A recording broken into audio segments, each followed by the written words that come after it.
So everybody is moving with the intention to bring happier days. But then, because just think of oneself and don't care about others, so because of that kind of motivation, our action become then unrealistic, wrong action. As a result, these unwanted problems essentially created by ourselves. So therefore, we really need a healthy, proper mental attitude. I think that's very important. I think we pay adequate sort of attention about material development, about material values. Compare that, we pay much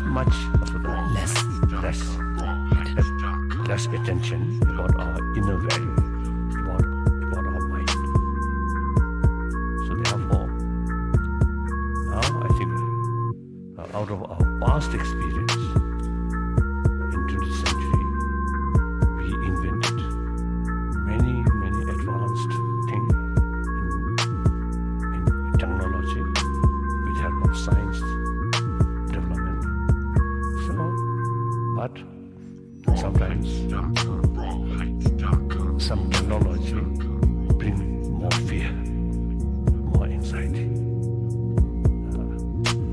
So now, judging from our experience which we gained in 20th century, now we are in 21st century.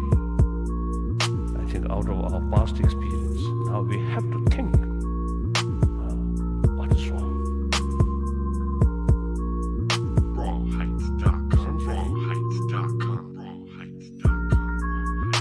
Not working. Test, okay now. So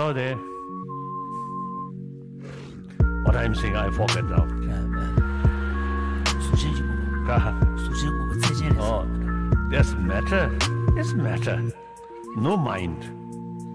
Isn't it? So the matter utilized by human being, that means ultimately matter used by mind. Something like that, isn't it? And then the very matter of happiness, joyfulness, is kind of mind. Mental state, mental feeling. And similarly, pains and, of course, this I mentioned this morning. So apologize, I repeat that. So the pains and sadness, these things also, mental feeling.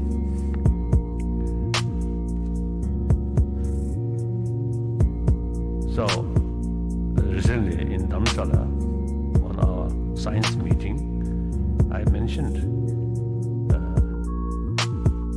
it's quite sort of strange.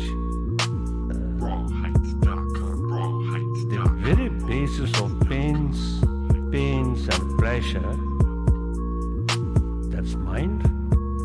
Now, we're much sort of eager to gain more because of the pleasure, more joyfulness, and we try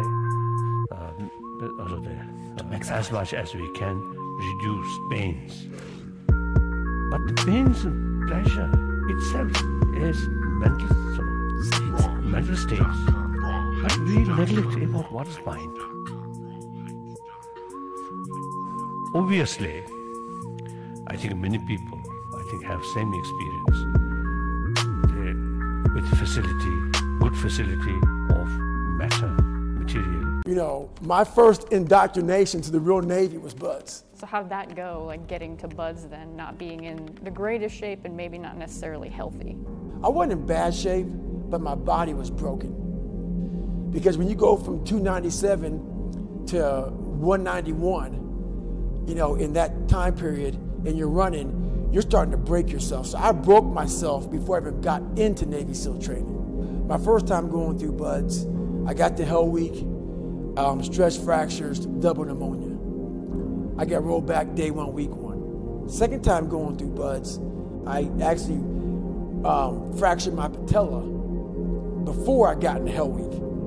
Made it through Hell Week with a fractured patella, went 2 weeks after Hell Week, and then, because why? I didn't want to get rolled back to day one, week one. Yeah. But I couldn't keep up with the class, got rolled back to day one, week one, after Hell Week.